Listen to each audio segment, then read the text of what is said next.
নির্বাচন করব কি করব না এটা অনেক দ্বিধাদ্বন্দ্বে ছিলাম এবং একথা বলতে আমার দ্বিধা নেই যে আমার মধ্যে সংশয় ছিল।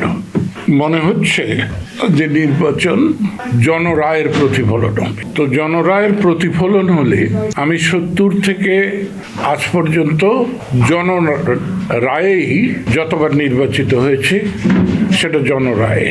তো আল্লাহর রহমত যদি হয় তাহলে এবং মানুষের আকাঙ্ক্ষা এবং দাবির মুখে আমি সিদ্ধান্ত নিয়েছি আল্লাহ শরীরগত ভালো রাখলে আমার সহকর্মীরা যারা চাচ্ছেন এবং কালিহাতীর জনগণ চাচ্ছে আমি নির্বাচনে প্রার্থী হই এবং সেই মতো চিন্তা করে আমি যখনই যে কাজ শুরু করি এই ধরনের আমি আটিয়ার মাজার হয়ে শুরু করি।